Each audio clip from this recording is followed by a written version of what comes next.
come on, Virginia. We got a show to do. But wait a minute. They don't even know who you are. This is Carl Zimmerman, the producer of BM Magazine, and he's the one responsible for us being numero uno. Yeah, well, anyway, we got to get this show done tonight. You got a story introduction to do. Well, wait a minute. I also have to get married in a few hours, if you don't mind. But, Virginia, the Bulldogs are playing in the Sugar Bowl in just a few hours, too. The Bulldogs are always playing in the Sugar Bowl. Thank you, Vince. Look, I can tell you're not too excited about it, so I took the liberty of doing this story about the Dogs and the Bulldog spirit myself. Well, thank you. Tell you what, you watch the monitor, and you folks at home can watch your TV sets.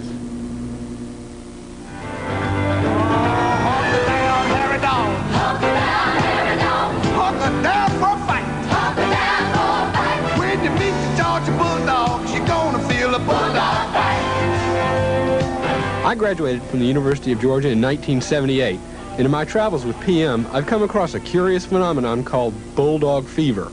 The symptoms consist of wearing anything that's red and black, yelling things like hunker down, and defending to the death your right to worship Herschel Walker.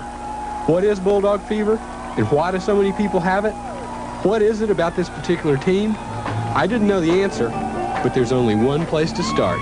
This is the University of Georgia in Athens, a school that produces doctors, lawyers, veterinarians, journalists, and a lot of bulldog maniacs. How long have you been Georgia fans? Since I was a little bitty baby. That's right, since we could yell, go Since Dogs. I was born. Those are the first words I was ever taught. Dog.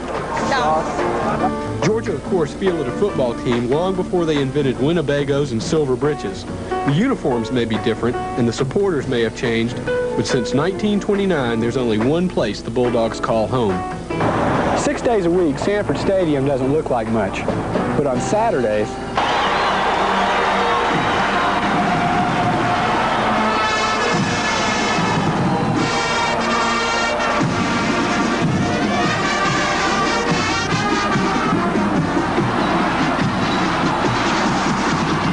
the Saturday afternoon ritual.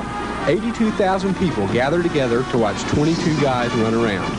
Of course, it's more than that. Some say it's just a spirit. Some say it's an excuse to see your friends. Well, we asked a few people to take a stab at explaining what bulldog fever is all about. I think a lot of it's just being winners. You know, a lot of us, once we get to be winners, people tend to follow winners more than they do just mediocre teams. Georgia's got something that nobody else has. Georgia's got the spirit. They've got the fans, they've got the players, and they've got the teamwork and the excitement that is not at any other school in the nation. I guess it's chemical. I don't know. Once you've got Herschel Walker, the machine, it's something, a chemical reaction takes off, and nobody can help it. It'll never end. Strong team spirit. People here are just, I mean, they live and die for college football, and it's a whole different mentality, I think, and an approach to sports that I've never seen before. It's, they're fanatics. They care about not only you know, what happens on Saturday, but what happens Monday, Tuesday, Wednesday, Thursday, Friday at practice, who's hurting, who's doing well. They want to know everything. If you like football, you want the best, don't you, when you come to Athens? I find myself in a different role because, first of all, I'm out there on the football field, and I'm trying to keep my mind on the game. And while on the one hand, it's you have to keep your mind on the game, and also you have to keep your mind on the game with tremendous emotion. And I think that's what our football team does. I think that we call it intelligent fanaticism. Bulldog fever is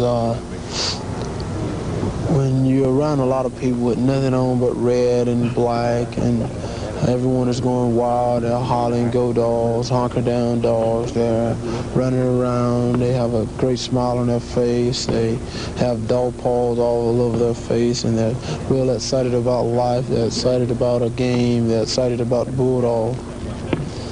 What does that do for you? Well, for me, it doesn't do anything. Of course, if one is a sacred UGA addict, he sports the school colors. And of course, there are more than enough items to cater to the most ravenous fan. When the red and black appear, you know those Dogs are right. 'Cause before it's all over, you're gonna see the Bulldogs fight. Truer words were never written. Hunker down, Harry Dog. Hunker down, Harry Dog. Hunker down for a fight. Hunker down for a fight. When you meet the Georgia Bulldogs, you're gonna feel a Bulldog fight. I know what you're thinking. Well, that's just school spirit. True, but the town gets into the spirit as well. This is the second annual Bulldog Love Letter, which is available for signing at several points around town. It was the idea of the Athens Chamber of Commerce. Someone suggested, well, we'll write them a love letter. And out of that suggestion came all of this, just plain old butcher paper and marker pens. And last year we sent to New Orleans a roll of paper that was 2,000 feet long, isn't it? This is the chapel bell. They ring it all night long after every Georgia victory. This year they rang it 11 times. No, make that 12 times because they rang it when Herschel won the Heisman. It sounds like this. The Bulldogs are in New Orleans tonight preparing for a chance tomorrow to make that bell ring a 13th time this year. The media will cover it. The journalists will analyze it.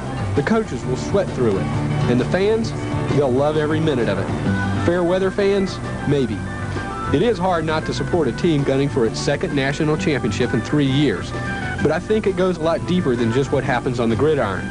For win or lose, people will still party on the grounds, vendors will still sell their wares, the fans will still yell at everything and everyone, and the young student and the old alumni will both feel like it's their junior year and nothing's ever changed.